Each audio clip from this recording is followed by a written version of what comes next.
ako po si M and welcome back to my YouTube channel. So for today's video ay ituturo ko po sa inyo kung paano ba maglagay ng trailer dito sa YouTube Premiere. Kung paano pa maglalagay ng mga trailer katulad ng ginagawa ko sa aking mga video.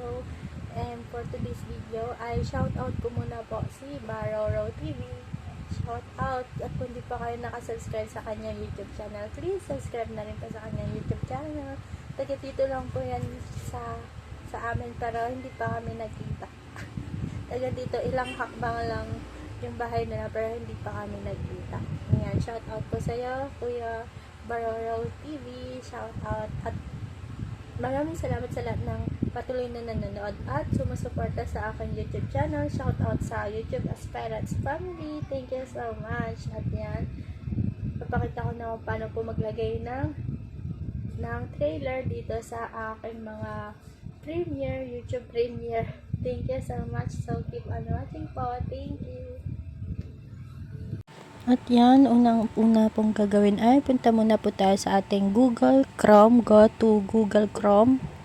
And then, i-search po natin ang YouTube Studio. Punta muna po tayo sa YouTube Studio. I-search po natin at mag-login po tayo sa ating YouTube Studio. Ayan.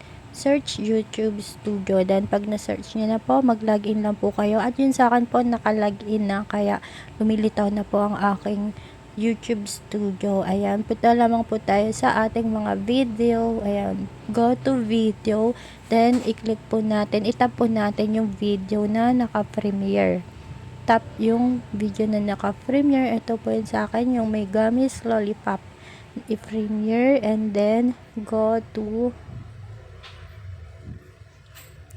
set up premiere. Set up Premiere.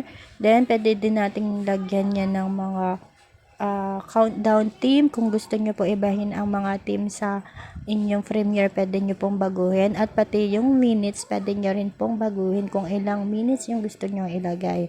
And then, baba na po natin. At nandyan po yung trailer, add trailer. Tap po ang add. And then, pili po kayo ng inyong mga short video dito na naka-upload sa inyong mga YouTube channel. And kung hindi nyo po makita, pwede nyo pong i-search yung inyong video.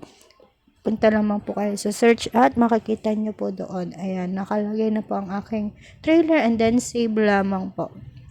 Tap save and then meron na po kayong trailer sa inyong video premiere. Ganun lamang po kadali at makikita nyo na po na merong trailer and then pwede nyo na rin pong i-on ang inyong live chat dito rin po sa settings yan sa mga video.